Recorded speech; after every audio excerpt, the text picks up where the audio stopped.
Assalamualaikum warahmatullahi wabarakatuh.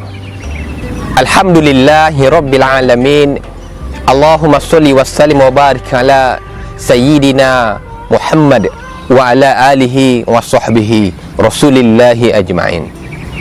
Pemirsa yang dirahmati Allah Subhanahu wa ta'ala, Allah Subhanahu wa ta'ala mewajibkan kita berpuasa selama di bulan Ramadan, sebagaimana perintahnya di dalam Al-Quran, tepatnya pada surah Al-Baqarah ayat 183. Na'udzubillahi minasyaitonir rajim.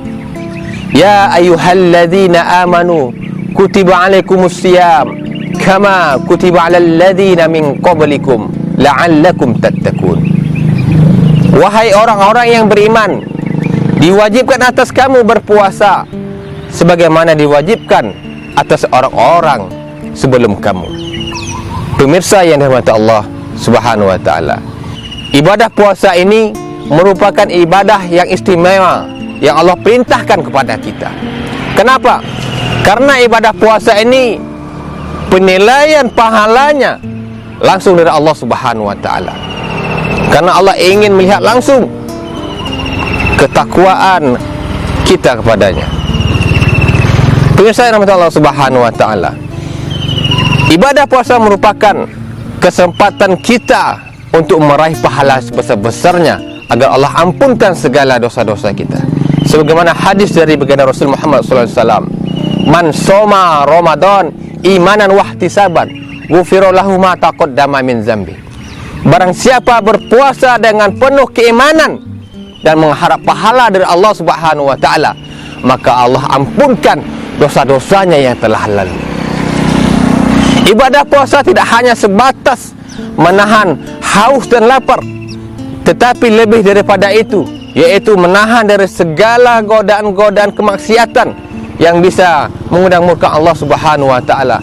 Kalau puasa hanya sebatas menahan haus dan lapar, maka orang yang paling baik ibadah puasanya adalah orang-orang yang kelaparan, seperti orang-orang atau saudara kita yang berada di Timur Tengah atau berada di Afrika sana. Janganlah sampai ibadah puasa yang kita jalani pada hari ini hanya sebatas fenomena tahunan saja, hanya sebatas ikut-ikutan saja, sehingga tidak menimbulkan keimanan dan takwaan kita kepada Allah Subhanahu wa ta'ala setelah berakhirnya Ramadan.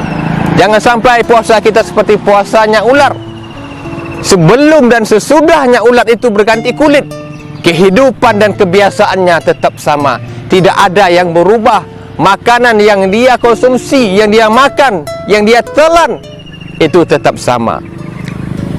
Maka kita contohilah kehidupan seekor kupu-kupu sebelum dia berubah menjadi seekor kupu-kupu yang indah. Kupu-kupu adalah seekor ulat yang sangat menjijikkan, dan dia memakan daun-daun. Kemudian dia berubah menjadi kepompong. Kemudian barulah dia berubah menjadi seekor kupu-kupu yang indah.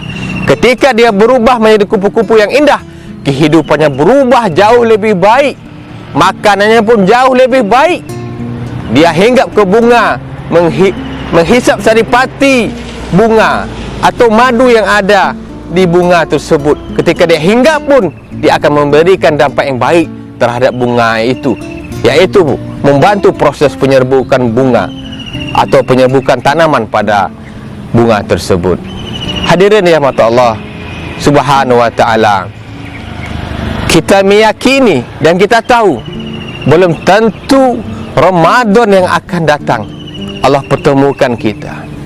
Karena yakinlah dan ketahuilah bahwasanya begitu banyak sekali saudara-saudara kita yang telah meninggal, mereka yang berada di dalam kubur sana, mereka minta dikembalikan lagi ke dunia agar bisa beramal soleh kepada Allah Subhanahu wa ta'ala. Dan ini Allah jelaskan di dalam Al-Quran, tepatnya di dalam surah As-Sajdah ayat ke-12. Rabbana absurna wa sami'na farji'na na'mal solihan inna muqinun. Ya Tuhan kami telah melihat ya Allah, dan kami telah mendengar.